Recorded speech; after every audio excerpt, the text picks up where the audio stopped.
Hey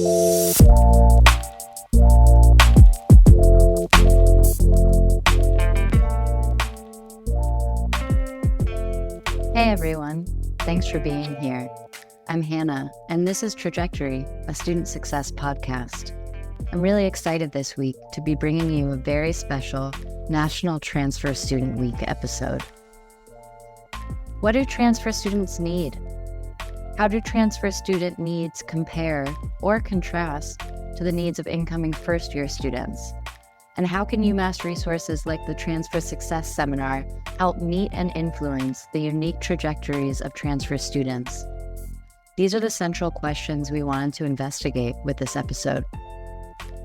When we take a look at the literature, we see how recent research points to a phenomenon known as transfer shock. Transfer shock is defined as a drop in GPA upon transferring to a four-year institution. And there are a lot of factors that influence transfer shock. Things like academic preparedness, the major that transfer students select, personal resilience, and socioeconomic factors, including financial status and family contribution.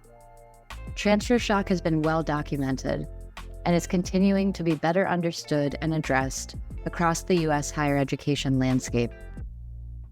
So how, specifically, can UMass support its transfer students in an effort to combat transfer shock and to aid each student's unique transition to our institution?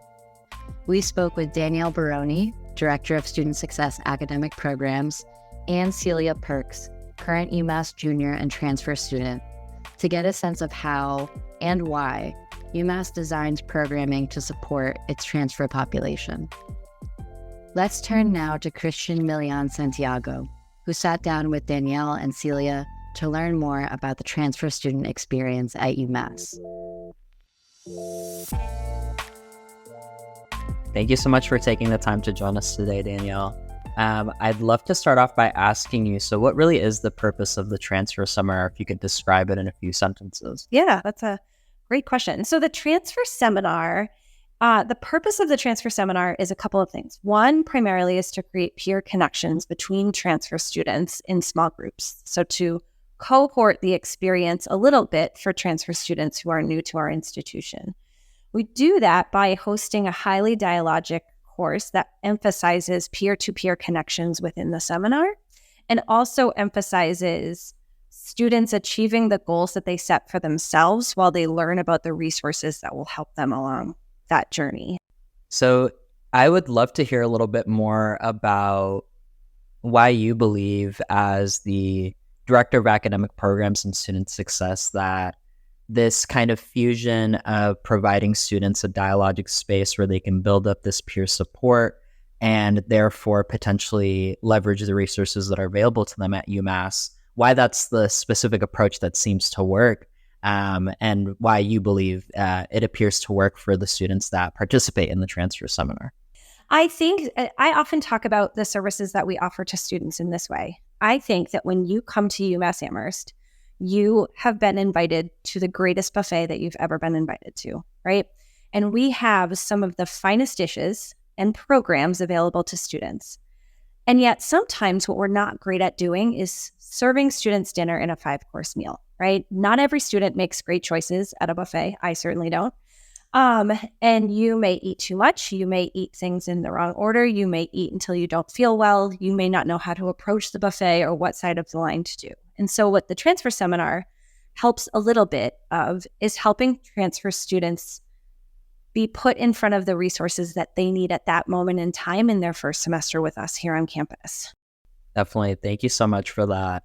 I'd love for you to speak a little bit about how far back the transfer seminar goes, and if you can comment on how it's maintained responsiveness to the changing demographics and needs of transfer students over the last couple of years, especially given that we've undergone some major changes, I think, in the higher ed landscape, especially considering that we're in a quote-unquote semi-post-COVID world where there's some new resources and some deficits or lack of interaction that students may have with some resources that maybe they had a little bit more easily in the past. Yeah, I'll give you my best brief kind of history lesson. So the Transfer Success Seminar 4 years ago utilized a curriculum that many on campus may be familiar with, which was called the OASIS curriculum. And the OASIS curriculum was designed 10 plus, 15 plus years ago to meet the needs of undeclared students when we were at a place in time where we did accept students, first-year students, undeclared. That curriculum really helped expose students to various majors on campus and various resources within the schools and colleges. There was a point in time, and forgive me on the dates here, maybe 10 years ago, where we did not allow students to come in undeclared to the university anymore. And there were certain schools and colleges where students could come in exploratory track. At that time, the OASIS curriculum was then shifted to meet the needs of transfer students. The transfer seminar then continued. And what is exciting and cool about the transfer seminar is that 3 of our 4 sections in the fall are actually connected to a RAP. And so that move to connect them to a RAP, or a residential academic program, where students in the course also live together in the residence halls, was student initiated. And so there were students in the seminar course that said, hey, this would be really, really cool if we had the chance to all live together too.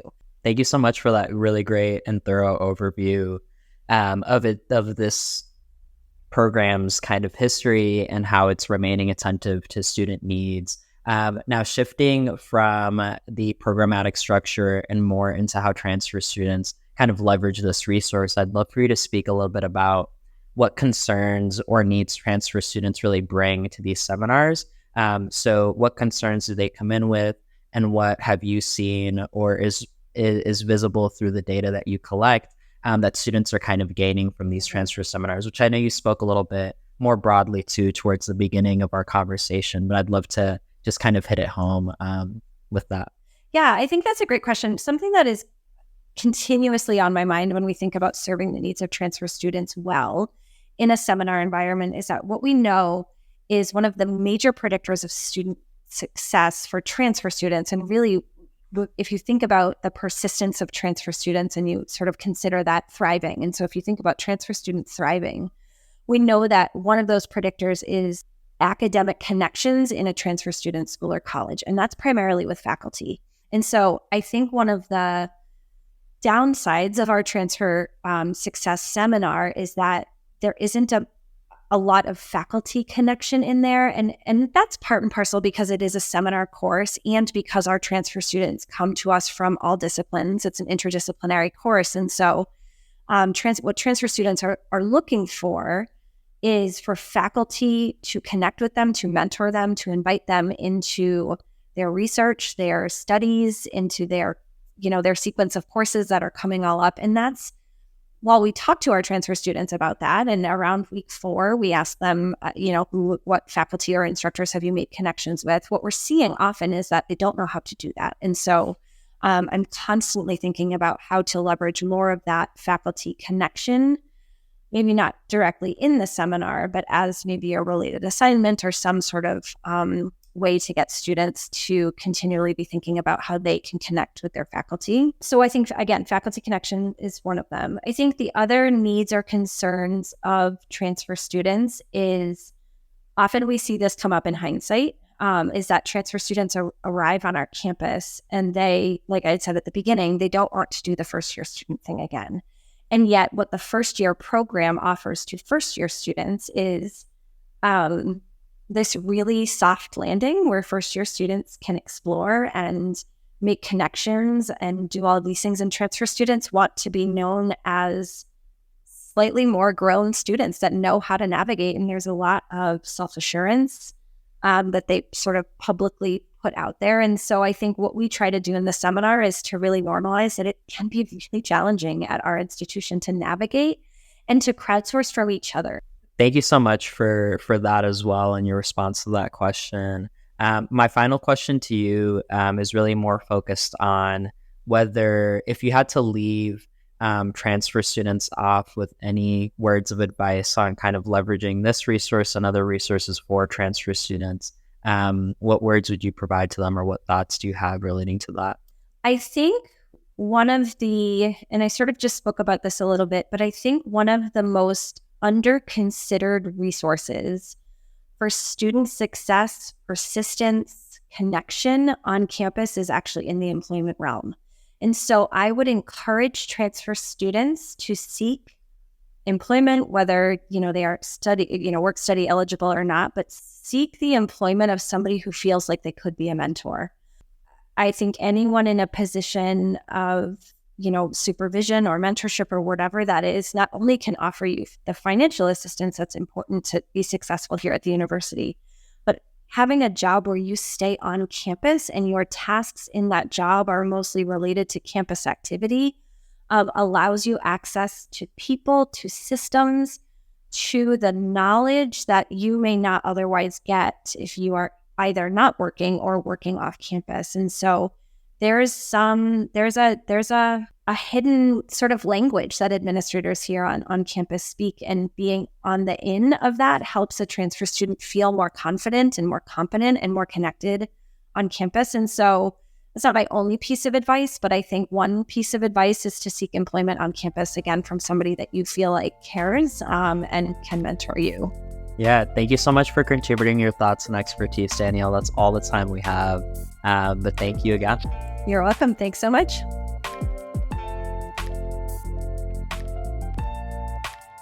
My name is Celia Perks. I use she, her pronouns. I'm a current junior at UMass, and I'm also a transfer student, so I transferred during the fall of my sophomore year.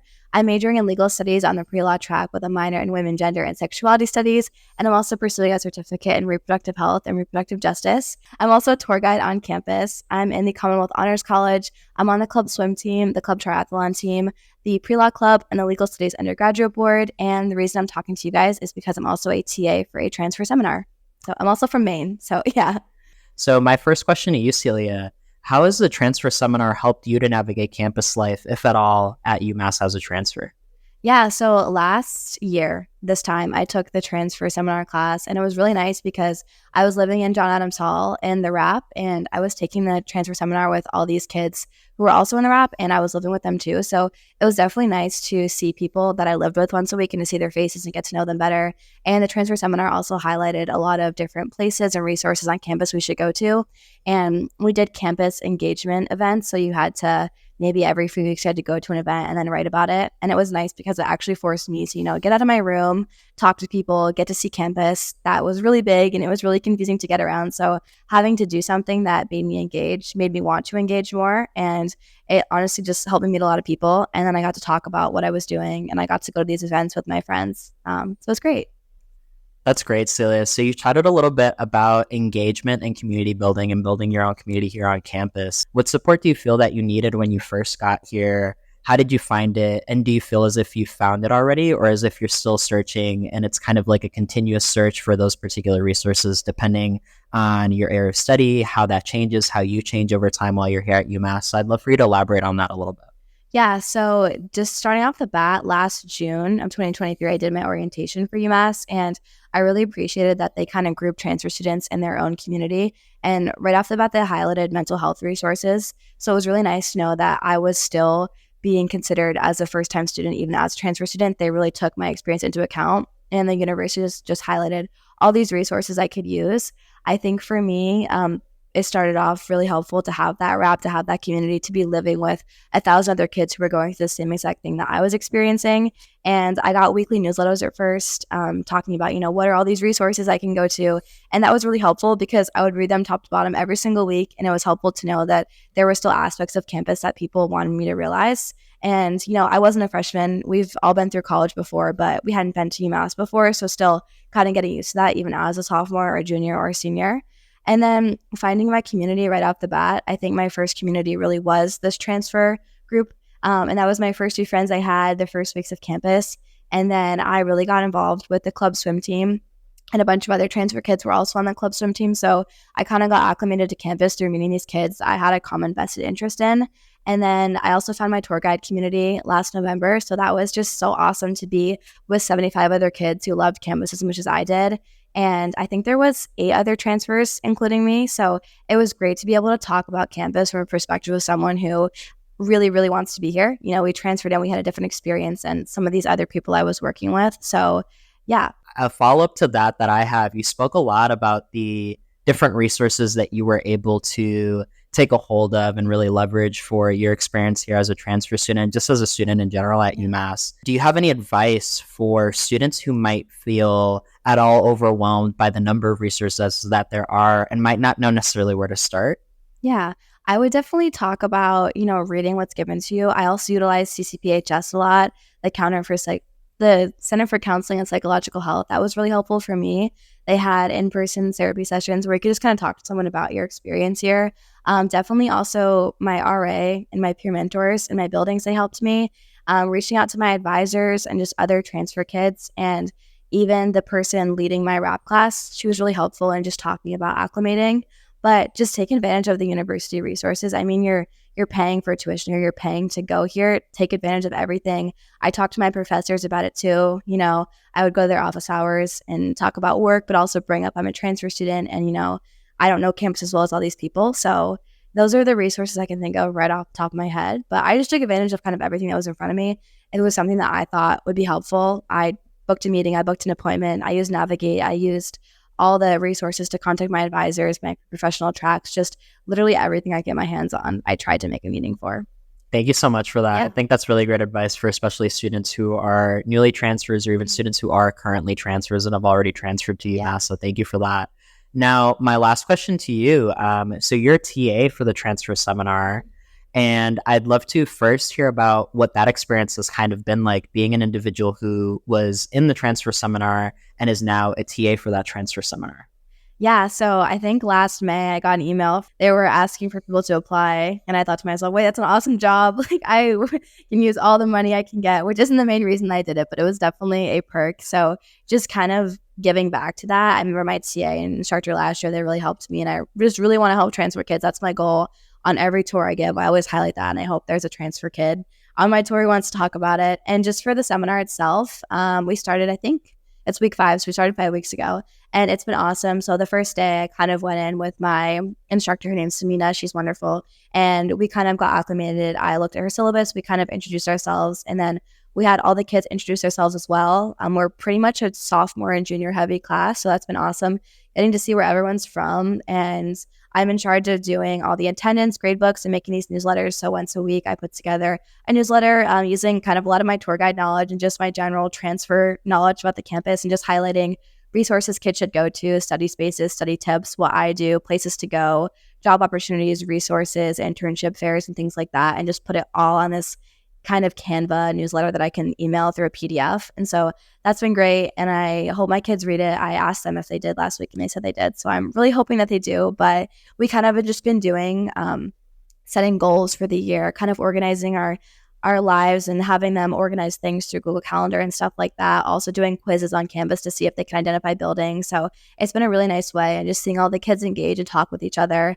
And I pretty much have all their names memorized now. So it's been just really cool kind of seeing myself and these kids that are in the same position that I was a year ago. So yeah, it's been really awesome. That's really great. Thank you so much, Celia. And now to kind of close out, I'd love to hear any other thoughts that you have based on kind of this reflection through these questions of your transfer experience.